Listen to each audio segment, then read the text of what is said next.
stuck in the dark, now it's sunshine. I say it's church door. Back then, look, I mean a lot of. Yo, this your boy Skeet, and you are now watching the Mob Life Podcast. Before we start, make sure you like, comment, subscribe. Subscribe mainly, man.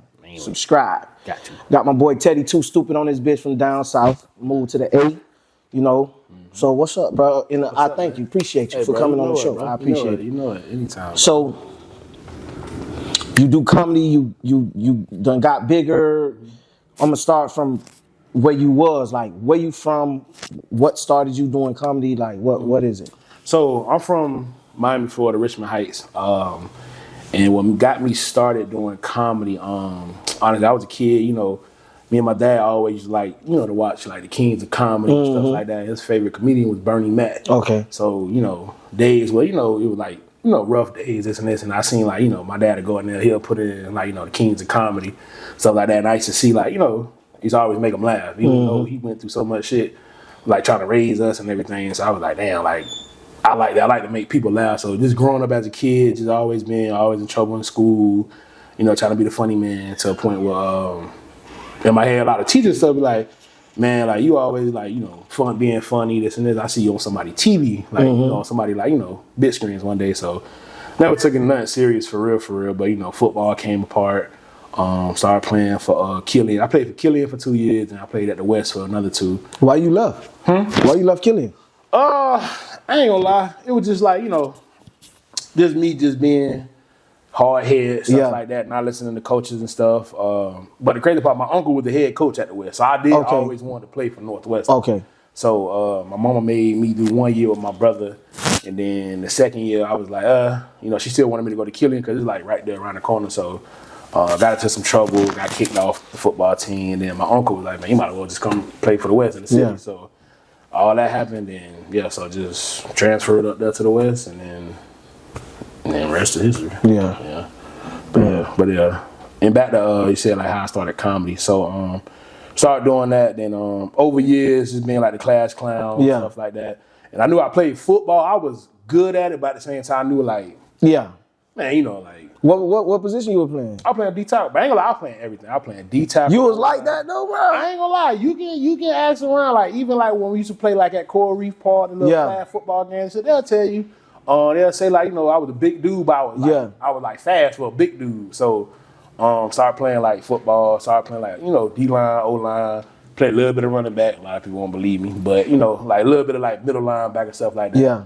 I played, but I knew like my height was gonna fuck me. Yeah. Your size. My size, like you gotta be. Yeah, I was good in high school, but once you get into the big boys, you gotta be it's like, big. man, it's nigga 6'5". Man, look, I ain't gonna lie. We in high school it was some 6'5", 6'6" people I was going against, but it's like you the size size was gonna fuck with me. So that's when you know, so high school I had a few scholarships, but they weren't no big scholarships. I thought I was going to LSU, but really, because they sent me a letter, but they were just saying, hey, man, appreciate you for applying for the school. So, damn, so y'all don't want to see me.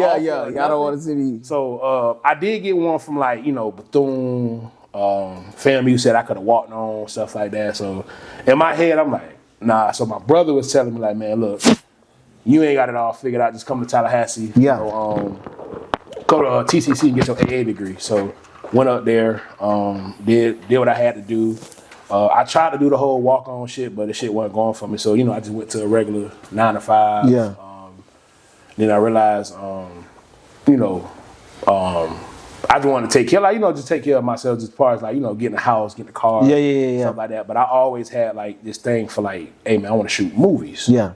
So then the whole movie thing, I was in Tallahassee trying to, like, figure that shit out for real as a kid. Well, not as a kid, but trying to figure it out. Like, you know, somebody just fresh going out. out. Yeah. So after that, I realized, like, this when Vine came out. Yeah. Yeah, so Vine came out. I seen everybody doing, like, the little 5-6 second videos. I hated Vine, bro. For real?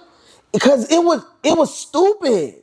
Like, like what can I do in 5 seconds that'll make me? You feel what I'm saying? Like, I'm like, bro. In that time frame, ain't gonna lie, 5-6 seconds, ain't gonna lie, that shit sucked. But at the same time, think about how much, like, you know, creativity you have to put into 6 seconds.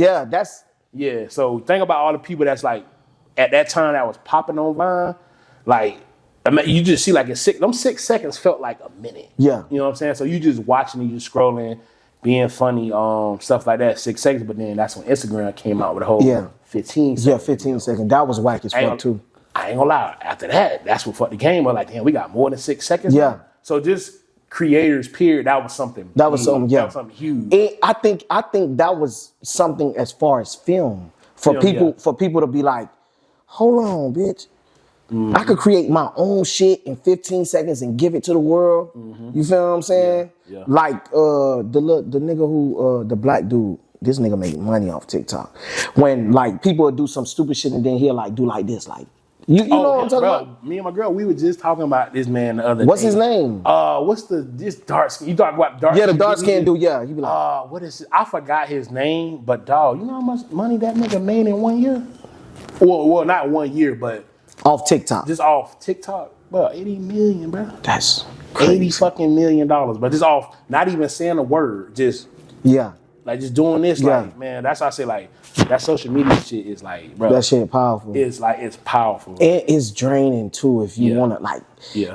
Well, when you first getting started. That shit like you gotta put in work. Got to. So let's backtrack. So you go to college, but you end up going to college with people that you familiar with, like DCP Kane, That Boy Funny. How was that adjustment for you? Like, so that matter of fact, how you met them boys? So the crazy part is, rest in peace, my dog Sean Dunn. So his grandma, well, some of his people grew up right across the street from my grandmother's house in Goose. So it was one time we was in Tallahassee at Coliseum, and then me and my older brother, we went out, and then they seen each other, Sean and my older brother did. They like, you don't remember that Sean? I said, oh yeah, I remember Sean, this and this. So he said, what's up, boy, this and this. So this one I was just doing like the little videos on Instagram and stuff like that. Still trying to figure it out. I'm literally doing skits in the house by myself. So one day in Tallahassee, they had this shit called Tally Got Talent. So when that came apart, my brother, my cousin was like, hey man, I think you should join for this shit. So I'm like, all right, cool. It's a comedy show at Coliseum, cool. So when I went to the comedy show, my brother kept telling me throughout the week, he like, hey bro, I think you should have like a little material just in case, go on stage, because you know, it's a difference between being funny on social media and being on stage. In front of people, At the time, like I'm being stubborn. I'm like, man, I do videos online. I'm already funny. So he kept telling me, man, you need to study. So the day come for the comedy show, my brother telling me, like, you ready? I'm like, yeah. Everybody know I'm nervous because I'm walking backwards and forward trying to make sure they good. Like, nigga, we good. We seated. Like, nigga, make sure you ready. So I guarantee you, it was my turn to get up on stage. I got up there. I had like a little something to talk about. Man, when I got on stage, for some reason, them motherfucking lights was hitting different. Yeah. Then the DJ did something with the music, threw my whole vibe off. I told one joke about why I ain't smoke. It was a 420 event. Yeah. I told one joke about the reason why I don't smoke weed. Said it, I got like one laugh. And then to a point where I was about to go to my next joke, but I ain't gonna lie, just the lights and everything fucked me up. I lost train of thought. So right after that, I'm like, damn, the reason why I don't smoke weed. And I just kept saying that. Now, out of nowhere, I stayed there for like 30 seconds. I realized, like, hey, look, man, y'all follow me on Instagram. Just gave my God. I gave the fucking mic to the dude. They like, yeah, man. So the host came on there, shitting on me too. He like, well, that nigga can't figure out why he don't smoke weed. I'm like, fuck. So I'm literally walking out. So now how I met them boys. So my dog DCP Kane, he realized one of my videos came across his feed. And he was like, oh, damn, I didn't know you do videos. And he was like, hey, man, come to the crib and link up. Should we all do videos too? Yeah. So I was like, cool. So I ended up going over there. That's when I met DCP Kane, That Boy Funny, Clank Clank, met Fats, everybody. Then I seen Sean. So I realized Sean was like, he was like pretty much like our mentor. Yeah. Stuff like that too. So that's how I met them. And then we all realized, we all kind of like from the same place. Yeah. Like from the same, got cool, just started doing like a lot of skits and stuff like that. And then right after that, my homeboy Sean was like, hey, boy, these boys do stand-up on Tuesdays at this little oyster bar. So I'm telling them. This in Tallahassee? Yeah, this in Tallahassee, yeah. So I'm like, I ain't gonna lie, I kind of like gave that stand-up shit alone. Like, I left that shit alone. He like, nah, bro, just come one Tuesday, see how you like it. If you don't like it, then shit, you ain't gotta do it. Yeah. So I went. This one, that boy Funny, Corey and them, they had like, you know, they had a set that Tuesday. Went up there and killed it. So right after that, my homeboy Sean was like, hey, bro, you think you ready for it? I'm like, I might give it a shot. Nigga already signed me up for next Tuesday. So I'm like, fuck. So now, like, me and my dog DCB Kane, we end up going over, like, material, stuff like that. I'm nervous than a bitch. And then from there, like, just start going. Second show I did okay. And then all the other shows coming up, because I started to learn the craft of doing stand-up. Yeah. So I started doing materials. I started learning, like, callbacks and stuff like that. But once I started getting the groove of it, I kind of, like, put the social media. I still did funny videos throughout the week, but I was more focused on being a stand-up comedian. Yeah. So once I, like, got that whole method down, so I started doing it, and to a point where we got really good at that shit. So then, literally, from there, just was history. Really. It's crazy. Yeah. So, yeah, that's how I met Funny, Corey, Clank, Fats, all them too. Because Fats lived in Tallahassee too. Yeah. Yeah, so that's how I met all them boys. So, a lot of people wouldn't know this because they done canceled the shit Miami Boys Weekend. Yeah. So, for the people who watching and who don't know and who has never been to Miami Boys Weekend, how would you describe Miami Boys Weekend? Literally, if you could just pick Miami up and just move it to Tallahassee. Literally, that's how it was. It was, I ain't gonna lie, it was a lot of rappers, like, you know what I'm saying, you at the time, like, you was big, you had, you know, Iceberg, you know, you had the Ball Grease, you had Lil Dread, like, Major Lil Nine, Dread, like, you had all these niggas just come to one city and really just tear that shit up. Like, literally, you see people like Miami Boys Weekend, just like, it mostly was a lot of people from Miami coming up there, but you seen, like, nothing but people from Florida coming to Florida. This one event, you know what I'm saying? And then it's like, the fact that, you know, you could bring Miami to this, and it's like, I ain't gonna lie, that shit, like, a lot of people was hating on a lot of Miami people because they're like, damn, and Miami Boy Weekend was like a big ass event. That shit, man, that shit used to be. I could not believe that shit. Nigga, like, we going to Miami Boys Weekend. I heard about it one year. I think that was like 2015 or something. Yeah, 15. That's when that shit started. Yeah, I heard about it that year. Niggas was like, bruh, yeah. Nigga, the next year, I ain't had no money, bitch. I figured something out, boy. Right. Yep. I rented a 15-passenger van. Me and my dogs, we got together. We got an Airbnb. Yeah. Went up that bitch. I see. You told it, man. Yeah. You seen nothing but, ain't like, it was fun, bro. It was fun. Like, that whole weekend was just, that's why I met you. Literally, like, I met you. Corey was like, man, that Ski Black, them boys from around this, and I'm like, I remember y'all boys, like, y'all was wearing all black. I'll never get that shit. Y'all was wearing all black, and there was like a bigger dude with y'all. He had dreads. I forgot his name. Beck, yeah, him. Yeah. Bro, literally pulled up. He like, man, I see some of your videos sometimes. So I'm like, okay, cool. And then that's when I met you. And literally, like, you gave me, I said, look, I'm a small time comedian. Yeah. Like, I don't know, like, how the whole conversation went, but it was nothing but positive shit. Yeah. You know most definitely. Because I was still an upcoming rapper too, bro. Yeah. You feel what I'm saying? So I can't shit on no nigga because, like, I feel like I'm, man, nigga, you don't know when you gonna need somebody or whatever. Yeah. But I remember, and then I saw you again at I think that was 2019 or 18. This was it at They had to rent out a little spot and put a pool in the middle of it. Oh yeah, so that was at Potbelly's, I think. Yeah, Potbelly's. That's what it's called. That's what it's called. That was at Potbelly's. I had a pass, boy. I was getting bitches in that bitch. Bro, look, at that time, but look, if you knew whoever, hey man, I'm with them. Yeah, like, literally, damn you right. Getting in, like literally, you getting in. And the crazy part too is, man, the Miami Boy Weekend. I'm gonna say this shit too. They used to give me hell at that gate. They did, bro. They used to give me hell. And they knew you though. Bro, the crazy part is like, damn, much as I did for Tallahassee, you know what I'm saying? The fact that I get, crazy part, it be security that I know on an everyday basis. They at the gate, still ain't let me in. I'm like, my God. Damn, bro, like, shit, like, nigga ain't, you know what I'm saying? I ain't gonna lie to you. I respect Drew and all them. Drew, Loose Kid, all them niggas. I ain't gonna lie.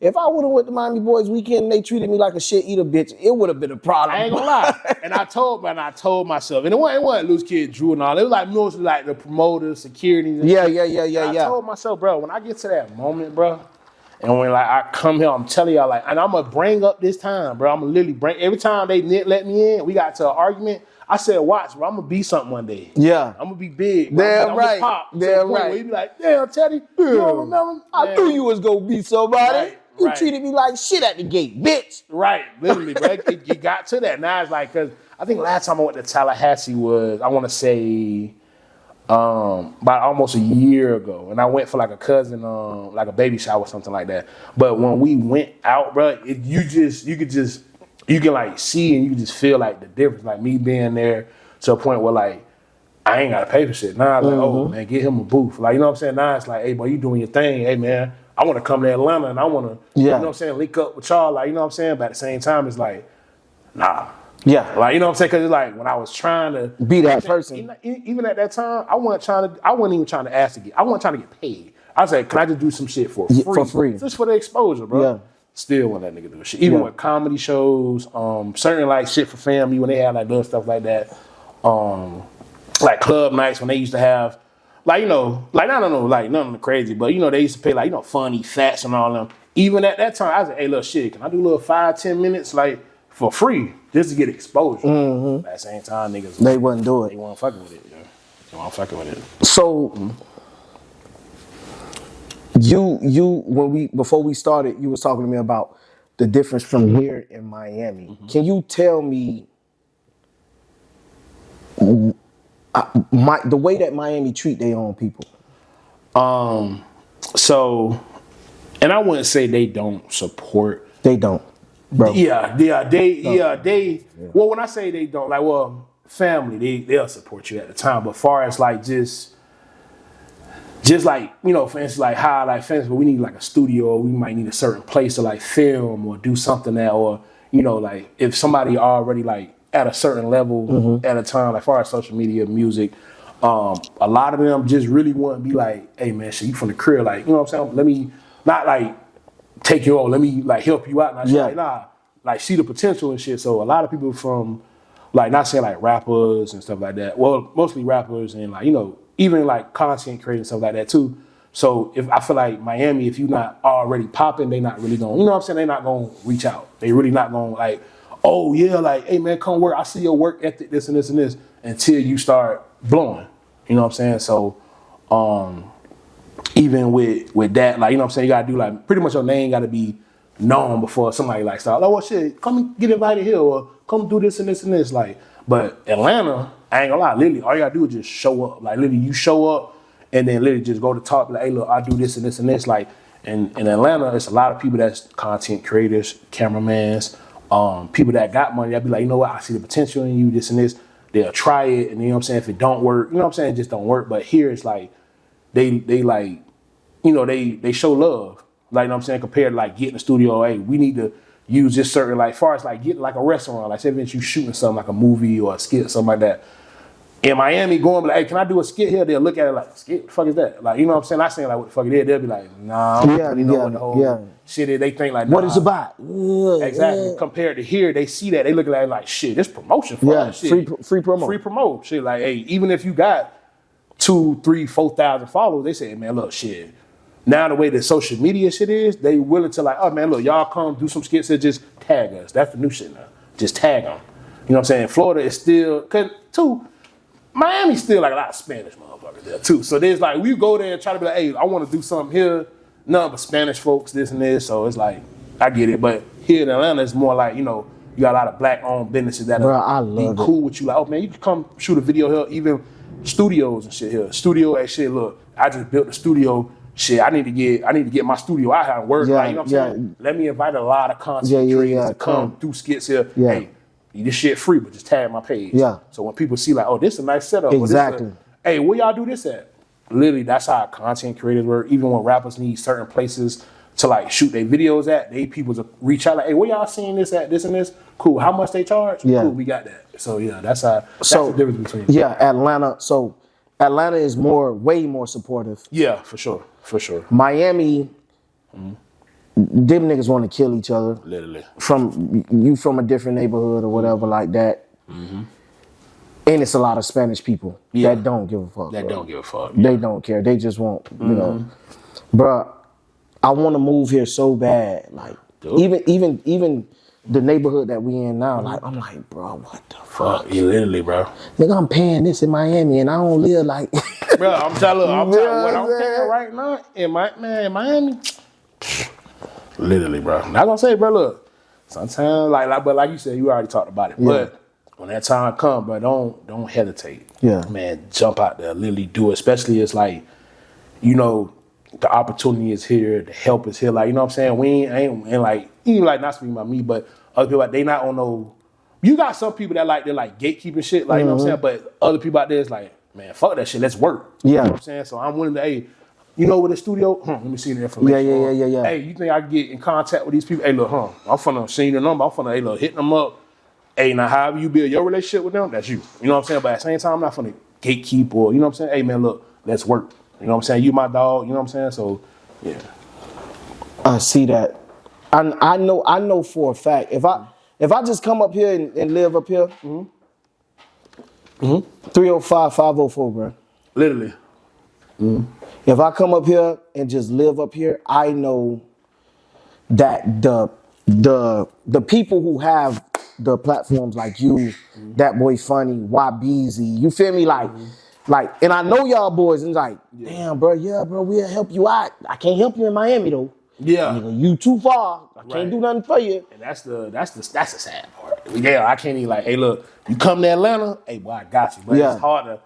In Miami, it's like, shit, I don't even, like, when I go to Miami, shit, I still be wanting to work. You know what I'm saying? Sometimes I got to go way to Broward just to film. Like, you know what I'm saying? Like, shoot with other people compared to Miami. It's like, ain't no real studio. Like, I don't know if you been to like a studio up here where they got like a classroom, a hospital, something. Nah, I haven't. Bro, ain't gonna lie, it's a lot of them around here. Like, studios, but in Miami, they're, not that I know of, and I've been in Miami my whole life, you know what I'm saying? So, and they not black owned either. And they black owned. Like, there's, like, they have studios, but I'm pretty sure you have to be like a big filming production, like, in Miami. But like I said, like, here, bro, they got that shit everywhere. Literally, they like, as long as you pay, they pay like what? They charge like what? Anywhere from like $75 to $150 an hour. Literally, just for studios. In Miami, like, I don't see that nowhere. Exactly. You know what I'm saying? So that's why, like, even me being in, you know, the social media game, that's something that I did definitely want to, you know, when I get to a point where I can, like, you know, give back to the community, I definitely want to put studios at least around, like, the community, like, to show kids, like, even, like, you know what I'm saying, as far as, like, being a content creator, because that's the new wave, doing content, you know, learning how to be, like, a cameraman, like, put that type of stuff in the community instead of, like, because, you know, like, when we was kids, like, we used to get off the bus shit, we used to, either you got to play sports, or you go home, do homework, or you had, like, after school care shit, we had to go to like a park and say, like, I want to put like something in the community to a point where, okay, right after school, if, you know, your parents got to pick you up, shit, you could be here learning how to, like, use a camera. Like, or learning how to do, like, production shit. You know what I'm saying? Because that right there, like, I feel like, you know, the social media, the filming thing, that shit, like, literally is up on the rise. Yeah, most definitely. The things that I want to do, I want to put a gymnasium in down south, period. And I don't mean just for Paran. I want one to where, like, you know how the games get canceled because it's raining, it's lightning, thundering.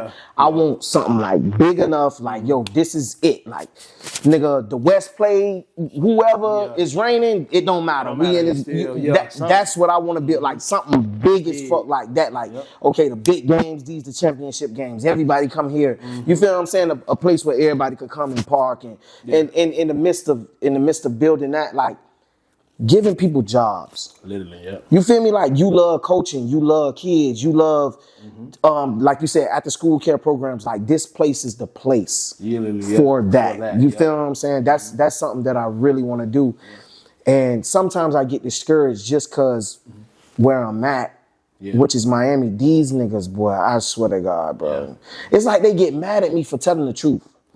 So you got so many niggas like that made it, like, and I say niggas' names, but whatever. Flow Rider, Pitbull, Rick Ross, Plies, DJ Khaled. Like, these millionaire guys, and they have yet turned around and said, hey, let me do something. You feel me? Let me do something. Or not even do something, say, hey, I'll put this in your hands. You feel me? Like, I see the potential. Like you said, like, up here, we see the potential. We'll help you out, but Down there, bro, them niggas don't give a fuck. They don't care, bro. And that's the crazy part. Cause even like my mom be asking me to this day, man, when you playing on one better Miami? Shit, I don't. Shit, I'm trying to get you the fuck up out of there. Like, Exactly. I'm not trying to go down there. Cause I just see like I just see how it moves. Like, you know what I'm saying? Like, I just see like, but like now, do I definitely want to do something for, like my community? Of course I do. I definitely do want to give back and show them because like, bro, I came from it. Even as a kid, I'm like, damn, I wish I would have known this. So, you know what I'm saying? So even when like putting something where like teaching kids about, credit, you know what I'm saying? Like as a kid or, you know what I'm saying? Growing up, shit, I ain't give a fuck about credit for real. But now I see like ever since I moved, I went to like ever since in Tallahassee, I didn't know about credit, but I'm like, I ain't worried about that shit. But me moving to Atlanta showed me like how important credit is. You know what I'm saying? So that's why I like, you know what? Let me do that. Like even like, how parents think like in South Florida, cause they know like football is a big thing in Miami. You know what I'm saying? So I feel like parents, push like, man, look, sports. If you're playing football, basketball, I feel like they push that or get a job in the work for the state and shit like that. That's cool. Don't get me wrong. It ain't nothing bad with it. But I feel like now social media is out and it's like people looking for, like doing stuff like camera work and, being in front of the camera, like, just working around, like helping out, like just like doing sound and lights and shit like that. You know what I'm saying? So all that's big, and I definitely want to put that somewhere like in the community, as far as like, just to, what I'm saying, like just to make people like kids think. And then, it's not just only football or just not only like getting a good job and shit like that. It's other things like there's a lot of kids that don't have degrees or might not have a diploma. You know what I'm saying? So you still can, like make money off. So what I seen last night, it was dope to me because I'm like, bro, I don't like to say it, but it's true, bro. Girls from Miami, I don't know, a little lost. But it's like I met a girl last night and I was talking to her. She a pharmacy technician or whatever. But she the supervisor. I'm like, what the fuck? Yeah. Where the girls at in Miami that do this shit? Like, you will not find a girl in Titsy's, Club 24, like that. Hey, I'm a pharmacy technician. I gotta go to work in the morning. Like, damn, like you feel what I'm saying? Like, I gotta go to work, and then and then it's like all the girls from Miami.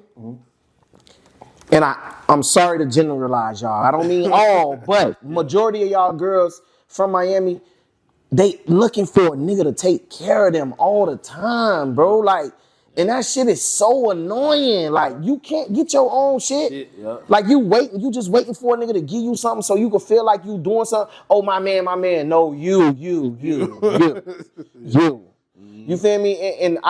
And that was something. And then it's also the girls here. They so much more calm. I think they more relaxed to talking to niggas. Cause in Miami it's so many mixed. And the Haitians fucked it up for us. For us regular niggas in Miami, they fucked it up. Oh, you ain't no scammer. I don't want to talk to you. God, that's the fucking era I could not fucking stand. It's still going on. It's still, I knew back in, I want to say 2018 to 2022. That's when the whole, you ain't no scammer, you ain't got this and this. And like I said, not to throw names, I felt like the city girls had something to do. Because who you gonna start talking about, like, I need me a rich nigga, this and this and this. I'm like, damn, bro. Now all you hear is girls talking about, I need me a rich nigga. Where you work at? Oh, boy, get out my face. Right. Like, you can tell a female in Miami, I work at a hospital, I make like more than $100,000 a month. Oh, hell no. Yeah. They ain't fucking with it. Like, if this nigga got a Cuban link chain on, literally, and he sells some dope, come here, boy. I want you.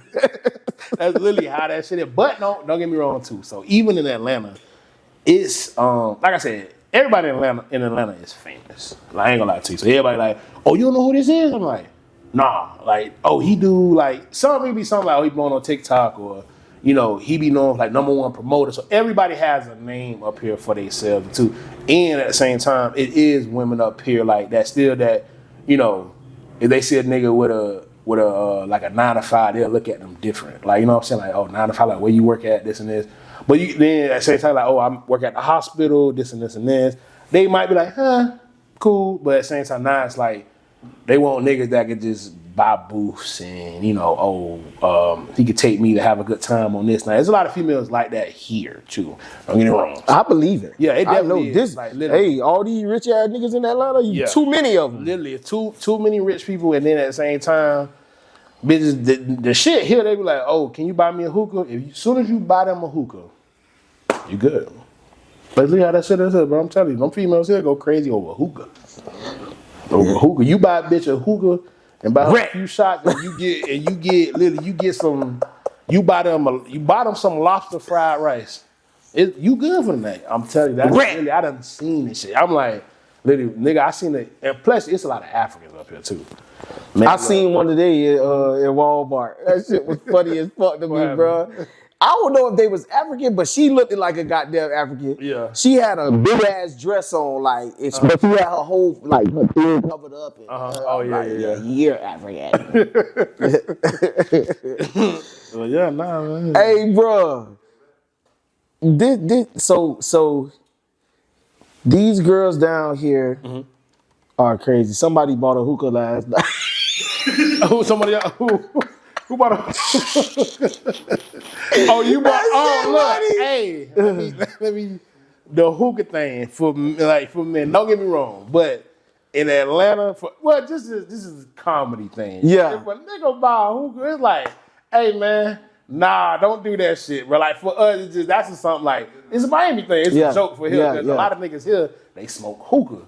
But at the same time, it be some of the most gangsters niggas that you be like, oh yeah, this nigga here.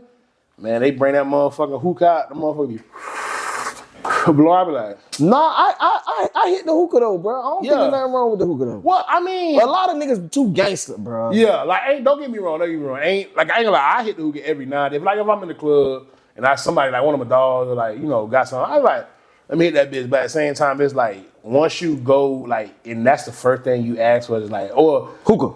Like you gotta smoke a hookah and you don't share that motherfucker. Oh yeah, you in trouble. A lot of females be like, damn, like we can't hit the hookah with you, but the females look at you like you're a little, you know what I'm saying? But if you just hit the hookah, you know what I'm saying? You take the tip off, pass it, like cool, but it be a lot of niggas up here that get a hookah, a dead ass, or be like, by themselves, sit in their booth. Bro, hitting that beer. And then when it's time to like literally damn near like, hey man, I'm going to the bathroom, but they'll damn near take that bitch with them, bro. You for real? Man, look, we was at Zari. But it's already closed right now. I never forget. It was one night. It was me, Fats, and Funny. One of our dogs, but he cool, but he used to be a hookah fiend, So one day it was like a booth full of like females, all this shit. The females like to hit the hookah. So he like, who hookah this is? I said, shit, it's his. So literally they got that. She's like, can I hit the hookah? Nigga said, no. I kept hearing them like, no. Like, you ain't hit that shit. I'm like, yo, like, bro, it's a hookah. Like, he like, man, nah, they be holding the old shit on the lip. I get that part. But then it got to a point where like some of our dogs, like, hey, but let me hit the bitch. No. I'm like, damn, bro.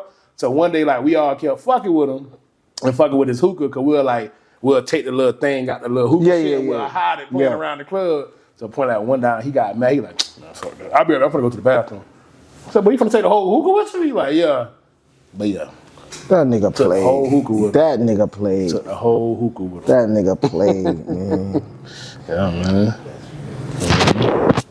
So with Fat and Funny, I mean not Fat and Funny, That Boy Funny. That boy funny, yep.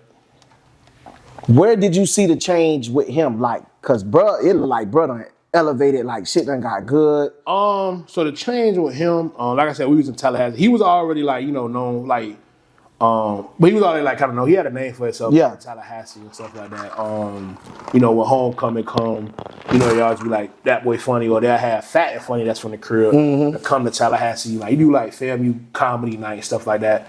So the change when I seen in him is when he got to Atlanta, cause right when we was all in Tallahassee, we was always cool, and then one day these boys had like one thing about them, they like to pick up and go, and it's like for me at the time I wasn't like that. It's like, nigga, I need to know if I'm gonna have a job when I get here. So Corey, it was Corey Clank. Well, yeah, Corey Clank.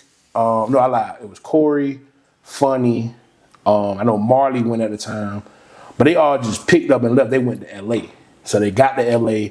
I don't know if I'm supposed to tell this story, but Clank auntie had like this halfway house, and halfway house away, like nothing but crazy people, but in one room. So his aunt stayed there. He was like, yeah, just $300 a month for rent. Da da da. It was cool, but at the same time, you got to shut the room like 9 other niggas. So they went there, figured it out. Them boys had to get jobs and shit because they realized like shit. LA is like, you know what I'm saying? You got, like you said, word of mouth. Like they did get in some like big content creators in LA, videos and stuff, like YouTubes and stuff like that. So I know Corey stayed. I know That Way Funny ended up saying like, man, fuck it, I'm just gonna move to the A. Yeah. So right when he moved to the A, you just see like shit that started like, you know what I'm saying, changing for him. You know what I'm saying? Because he ended up going up there.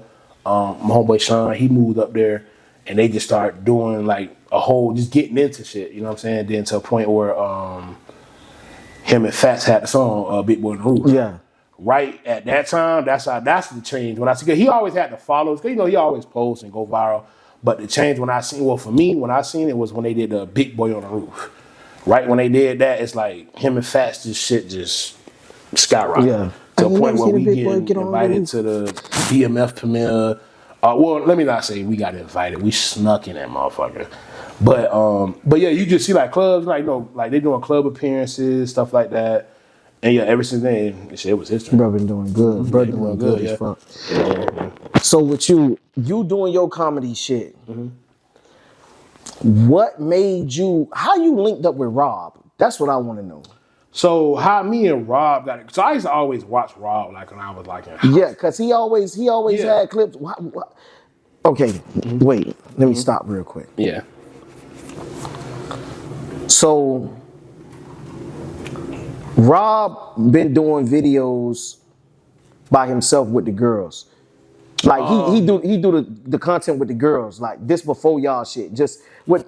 So even that, like it wasn't even before then. Like he used to always be known for like the funny videos. Like him and a lot of his Atlanta friends got together and started videos. Oh, so he from here? Yeah, he's from it. Rob's from it. He's from Atlanta. But I think the whole working with like girls and stuff picked up, I want to say, like around COVID.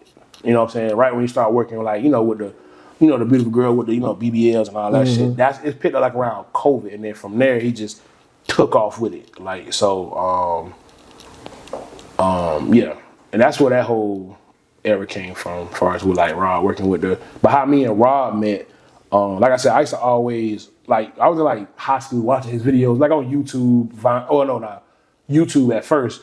And then, like I said, got the Tallahassee, always watched him and stuff. And this when he was like, you know, doing stuff on YouTube, Vine, stuff like that. And then, right when I moved up here, I always the type, I used to do skits, but at the same time, I used to like to write movies and shit.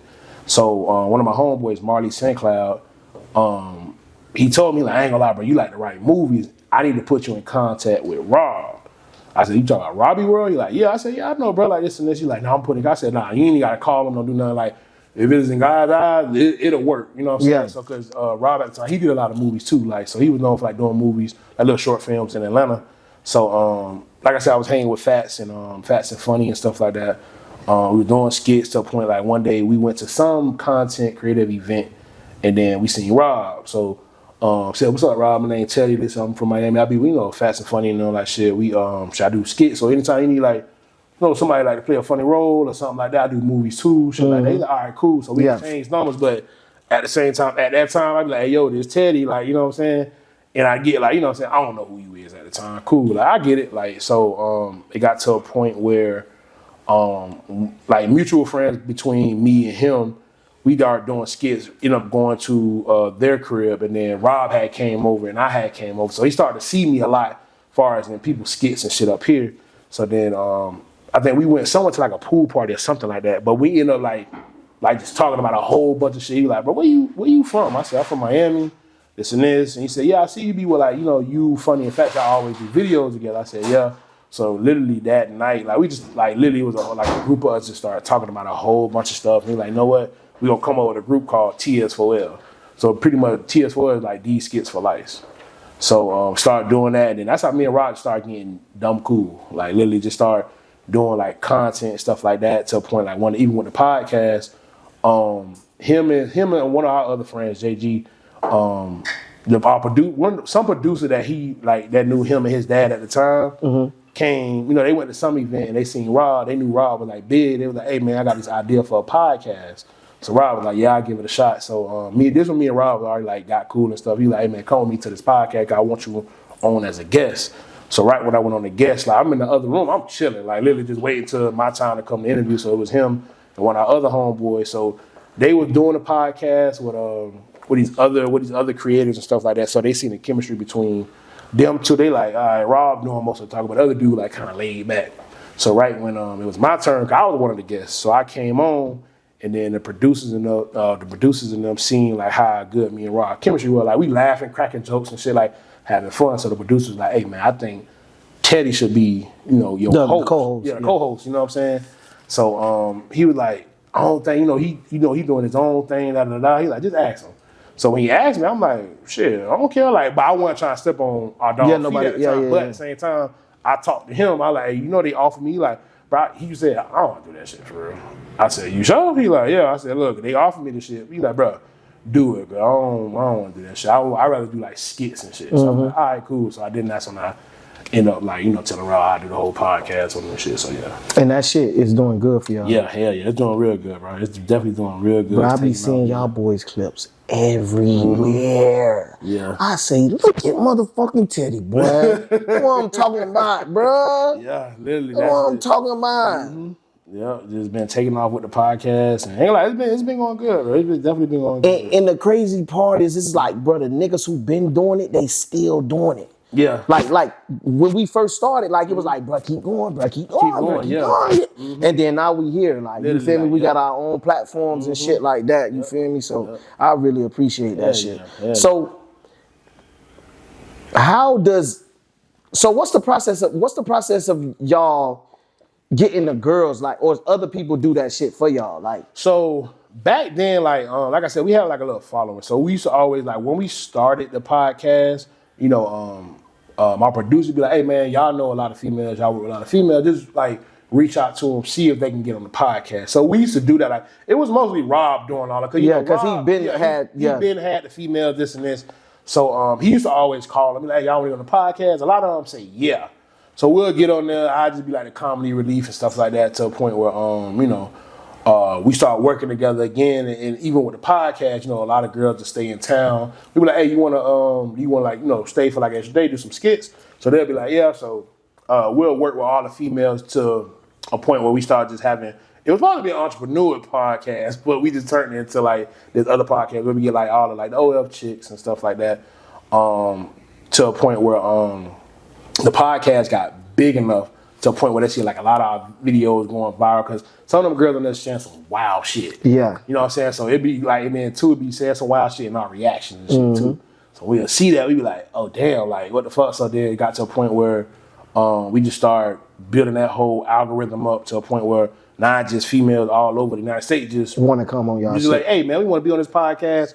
Say some funny, like, say some wild shit, this and this. Of course, it's going to go viral. We're going to react to it. And our production team, they literally, like, clipping shit, like, literally.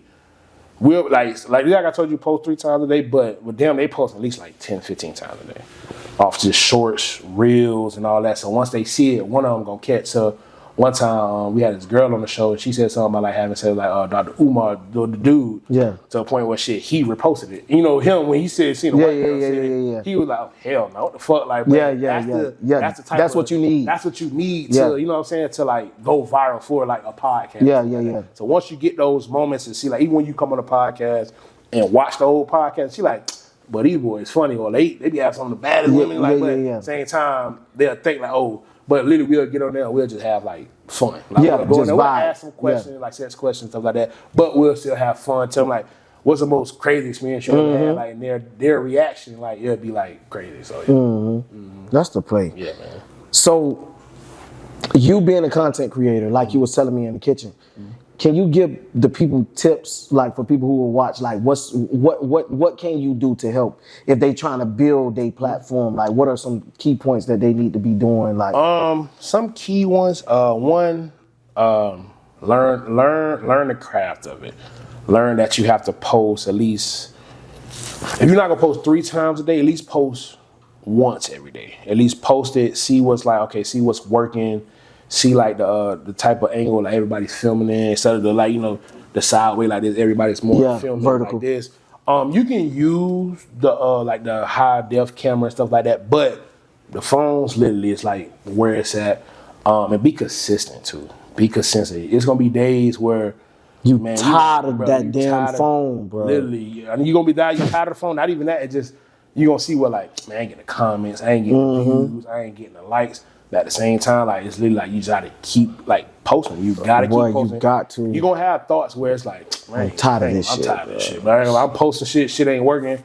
But I'm telling you, if you get that shit out your brain, you just be like, man, I'm gonna keep posting this and this and learn the algorithm, see what people posting and like, you know what I'm saying? Like, don't copy it. This was my experience. Don't copy it.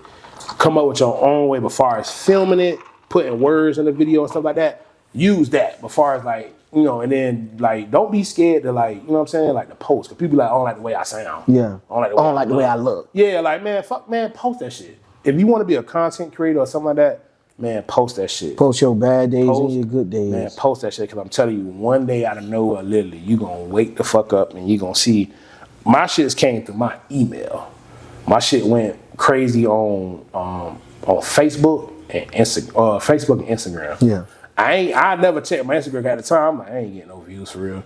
So one day I just went to my email and I seen what like, oh, this person followed you, this person followed you. I just kept scrolling, seeing everybody follow me on Facebook. So I went to the actual app and seeing where I went from. I had like probably 2,000 people. I had that shit within since I was in middle school to a point where I hit like 15 fucking K in one day. So yeah, literally that's all it is. So how many followers you got on Facebook now? Right now I got 630K followers. Yeah. Ain't no fucking way. I'm only at 24. 24K, but see, my shit jumped though. Time, that shit is still good though. Like, you know what I'm saying? Like, it's people out there that got like under 10, you know what I'm saying? But they still posting. They still, you know what I'm saying? Now it's like the social media, now like it's people that's under 10K that still got the content monetization shit. So now when you get that content monetization shit, even if you want to cut this out, put it on some private if you want them to subscribe to, but the content monetization, you gotta just post reels, you gotta post long videos, even when like you text and be like, hey, text and like, pictures. You know what I'm saying? Pictures, all that shit matters, helps. And I'm telling you, when one of them shits catch, it's gonna be 1 month you make it probably like, man, make $20 here, $13 here. Nah, you know what I'm saying? I had a video. I had a video that did what is like 19 million views. Boy, I got paid like $1,700 in 1 month. Bro, I say, look at God.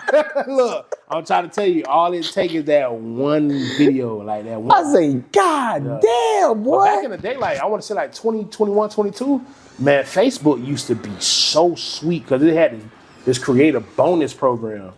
If your video hit, I want to say 60 million views, you get 35,000. Damn. Not no more. Not no more. Like now it's harder, but back then, you got to think about all these social media apps. They was in competition. So you got Facebook trying to outbeat. Yeah, they trying to outbeat TikTok, everybody else. Yeah. You know what I'm saying? So they pushing that money out there. But once they see everybody start, oh shit, Facebook pushing out, hey, you get 35,000 if you get 60 million views on one video. And all you had to do was make a video that was 10 seconds. If that 10-second video went viral, literally, you getting, if that shit hit more than 60 million views, you get 35,000 off. So how do you get monetized on Instagram? So back then when Instagram had the whole, IGTV shit, that was the good days. But at the same time, like I said, I missed that wave right when I got here. I missed it because all you had to do was post like more than 2-minute videos. So back then, Instagram ain't paying shit right now. I ain't gonna lie. I know that. Instagram ain't paying shit. They paying pennies, like literally to a point where I just had a video that just did like almost 6 million views. They got paid like $20. But compared if you would have posted that shit on TikTok, probably would have had like 60,000. Yeah. You know what I'm saying? Yeah. So TikTok killing their ass. Bro, YouTube, TikTok, and I ain't gonna lie, Facebook is hitting. Facebook hitting. Yeah, but Facebook little bill money. Yeah, exactly, little bill money. Like if you hit on TikTok and Instagram and don't sleep on Snapchat. I ain't got no Snapchat. I need to get me one. You need to make a Snapchat. Okay. Because then once you build a Snapchat, you can build a personal profile, and then that way you can put you can put your reels on there, this and this. But Snapchat's a little bit more stricter. Like what I'm saying, you can't show like Yeah. You know what I'm saying, like the content I made. Yeah, stuff like that. Even like with the like cussing too. Yeah. And two, how you really can go is like keep the profanity down. If you can do that or bleep it out, You good. Okay. Yeah, you good, yeah. Okay. So you feel like linking with Rob, that was a major life change moment for you? It definitely was. Yeah. It definitely was, yeah. Cause So when did you feel like your life started to change? Like you started getting more comfortable? comfortable like being in Atlanta? No, like just I got bread. I got a little money in my pocket. Like I ain't hurt. I ain't struggling like I was before. I ain't saying like filthy rich, but I'm good. I could do what I want to do. I can move around how I want to move around. I would say my life got comfortable when I got my first 10K on Facebook, because that's when they was pushing out, like I said, the bonus thing where you can get paid like $35,000 a month if you hit a certain amount of views on one video. Right when I seen that, and then like one of my videos hit like 80K. So when I had got that 35,000, I ain't gonna lie to you, back then I blew that shit. I ain't gonna lie to you. Like that first month I had 35,000. I made sure I paid my bills. I made sure I paid my rent. Man, I flew down to Miami, had fun, like, you know, helping my mama out and shit like that. But I only had that for like 3 months. Instead of saving it, I blew it. So then I went back to like, I went broke, but I went back to school as far as like, all right, I gotta maintain my motherfucking money. So to a point where the other social media platforms started reaching out, starting how you can get monetized. So right when I realized I started getting monetized from like the YouTube, the TikTok, the Snapchat, and stuff like that, that's when I'm like, okay, damn, this is what, you know what I'm saying? This is what I need to be smart with my money, you know what I'm saying? Shit like that. So yeah, that's when I realized. So I would say like around 2021, 22 is where I feel like, okay, I can't go back to that status as far as like eating a pack of noodles and like shit for dinner type shit. So yeah. Okay. That's the play. Yeah, that's the play. So I see you in a relationship. How long you been with your girl? Me and my girl been together for 8 months now. Going on 9. Going on 9 months. Yeah. Okay. She from Atlanta? No, she actually from Missouri, St. Louis. Damn, how the fuck that happened? Crazy part, we met in fucking Tallahassee. She was in school? No, so at the time, I don't know how the whole situation went in that situation, but we met through a mutual friend. So it was one day we went out. It was like around COVID. This is when COVID just happened.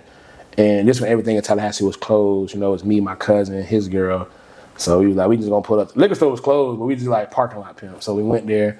My cousin's girl, like, I'm gonna have my homegirl pull up. So her friends pull up, you know, ask my cousin, like, who that is right there? She's like, that's my homegirl I work with. I said, okay, cool. She pretty. Like, you know what I'm saying? So went over there. I tried to use the whole, you know, because I ain't really had no game at the time. So I came over like, hey, man, I do videos, like, for YouTube and stuff like that. So that was my way. That was your way to get in. Yeah, she's like, oh, for real? Like, she like to do videos, too. So I was like, all right, cool. So I'm talking to her, this and this. I'm trying to throw a little game, looking at her. But, you know, at the time, she had a little situation shit going on. So I was like, damn, I respect it. So literally, I backed off this and this. I kept asking about her, but I kept saying, like, you know. Yeah. So then we known each other for like 4 or 5 years. And then like years down the line, I'll get to a friend's, I think what it was, I think it was like a baby shower or something like that. So at the time, I was told that, oh man, well, who you call it fucking with you, boy? I'm like, oh, Ray? I'm like, nah, she don't like me. So right when they kept saying it, this and this, she, to this day, she swear up and down that she was throwing me hints. I ain't see him. Okay? You lying. Yeah, I'm telling you, I'm like, my dog tell me, like, ain't gonna lie, boy, she Ray fucking with you. I'm like, no, she not, bro. For the long time, I kept thinking that till one day we got to like my cousin Jenna Reveal, and she was doing like these videos and stuff like that. But she used to be, every time I came in town in Tallahassee from Atlanta, she was always excited to see me. So I'm thinking like, oh, we just cool, like, you know what I'm saying? I think she was just excited to see me. But the whole time she liked me. Okay. So after that, got cool till we was at a friend's house and we watched one like the Gervonta Davis fights and stuff like that. So the whole time she kept saying like, you weren't catching the hints, because she was sitting by me, you know, asking me little questions and stuff. Like, I wasn't catching shit at the time. So, but yeah, from there, my cousin kept saying, bro, she like you, bro. Like, so I think she was just leaving Tallahassee at the time. So they like, okay, I'm gonna see if she do like me. So right when I started to see like little signs, I'm like, oh, she might like me. So I walked her to the car and stuff like that, you know. when she was leaving, about to leave Tallahassee. I'm like, oh shit, like You walked into the car. yeah, I walked to the car, and then I'm looking at her like, damn, I'm gonna kiss you, but but I'm like, nah, at the time, like, nah. But then shit, what happened, like but then months after that, we went back texting. Texting started going good, stuff like that. Cause we seen each other again at the event in Tallahassee. And then I realized, she liked me, stuff like that. So we started texting some more. Yeah. Then from there it went history. Then, I told her, crazy part, I ain't even have to fly her out. She flew to me. That's right. She flew to me. Go get your man. She flew to me and I was like, damn, boy, I ain't never had nobody fly to me before. She came, stayed, and then from there, Y'all just been locked in. You've been locked in ever since. That's the play, bro. Yeah, that's the play. Yeah. So, yeah, so sweet. so let's get back to the. I just want to, cause I asked everybody this. Teddy2Stupid had a record label. Who was your top? Who was 7 artists that you assigned from Miami? It could be anytime. Baldhead Trick. Right now? Yeah. I ain't gonna lie, right now, Ski Black. Damn, I appreciate Ski it. Black. I ain't gonna lie to you. Major 9.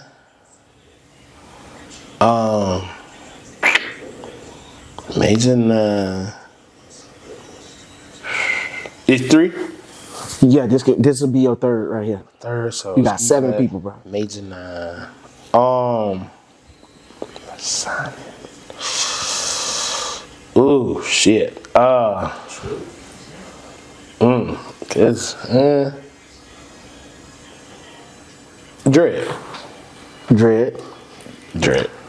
Okay.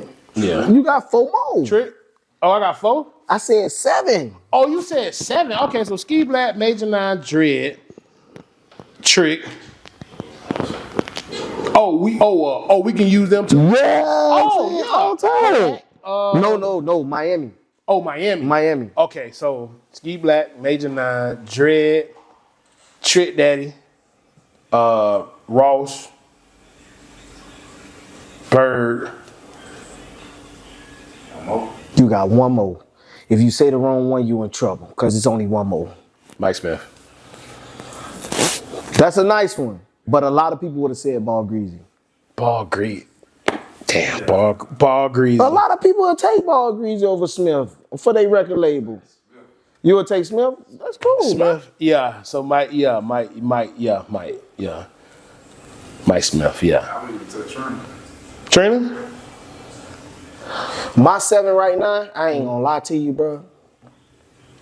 I'd take Briscoe. That nigga hard. That's just my personal opinion. The nigga's hard. I don't know if y'all heard his last album, but the shit is pretty Briscoe, nice. It's yeah. nice. Ball Greasy is one of the most talented rappers ever out of Miami. Niggas just hear payday. Yeah. I heard this nigga catalog. Boy, this nigga got island music, all type of shit. Oh, yeah. That nice and slow shit, bro. Yeah. Trick. Bruno Malley.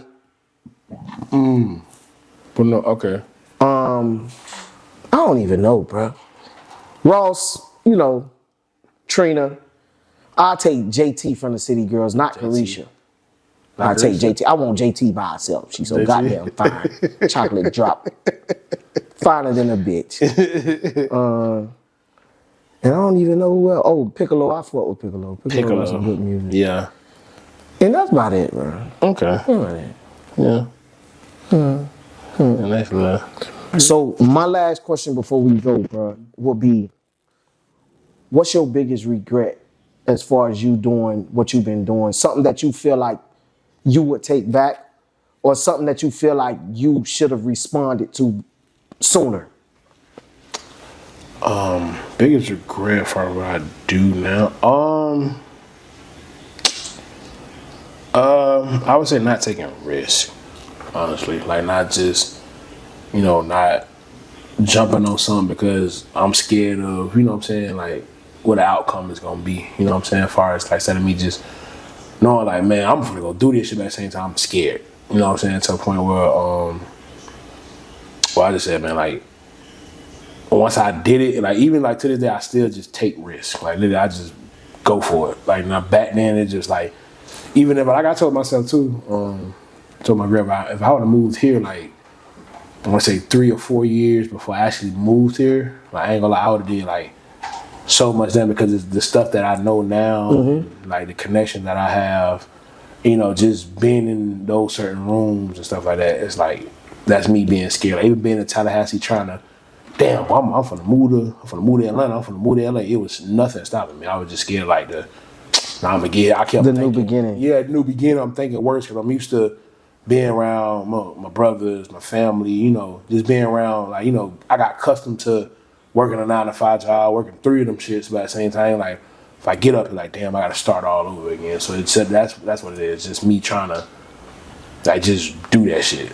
Yeah, so that's my biggest regret. I really wish I would have just, man, fuck it. Even getting out of high school, I wish I would have said, man, fuck that school shit, honestly. Yeah. And I ain't saying fuck school kids, go to school, take your ass to school. But for me at that time, I'm like, man, I know this school shit really, like, you know what I'm saying? It was cool, but I wasn't going, Yeah.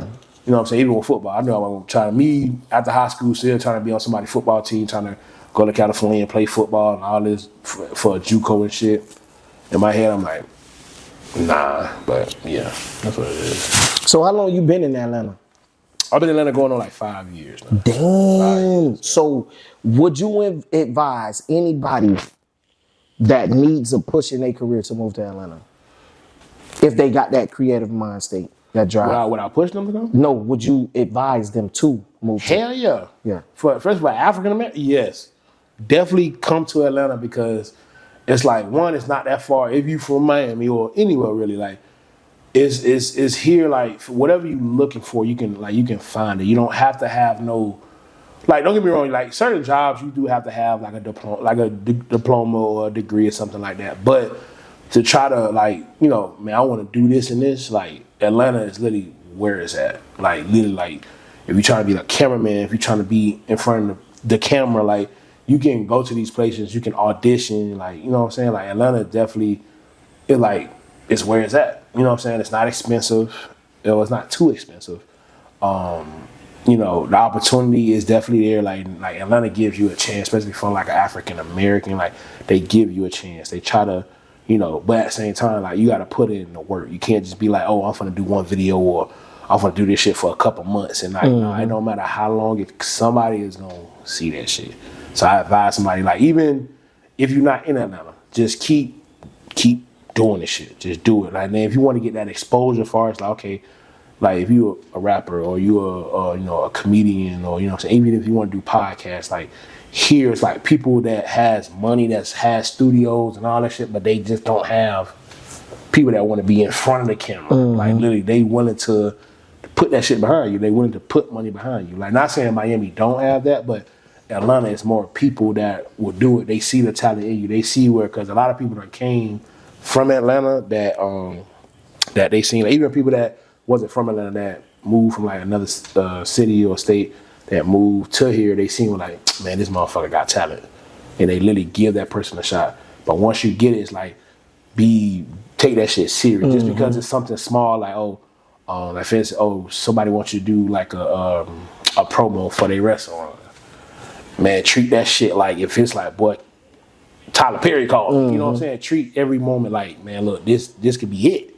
That's when I moved up here. Like, literally, I took every chance. Like, this it right here. Like, even when I did like little web series and stuff like that, like, I'm thinking like, oh, this it right here. I'm in Atlanta. Shit, this it, because you don't know who. Literally, I had a whole conversation with a multi-millionaire, and it was in the location far as like, we was at this place called Bonfire.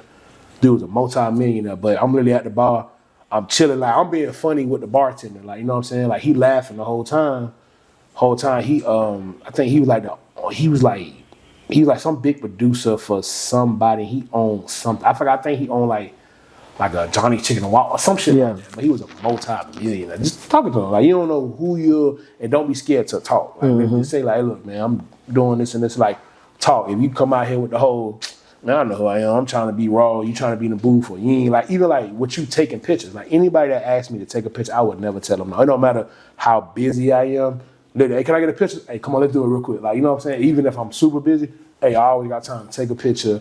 Or, you know, like, you know, when people ask me in the store, like, people be like, hey, man, I ain't gonna lie, man, I want to be in one of your videos. So for me, I'll always tell them, like, man, if you serious, you know what I'm saying? Like, hit me up. Like, see me, like, if you serious about it, hey, let's do it. If I give you a location, hey, look, we gonna be here. If you want to be in a video, shit, pull up. You don't pull up, then, hey, shit, you ain't serious. Yeah. You know what I'm saying? So that's what, So that's what I say, Okay.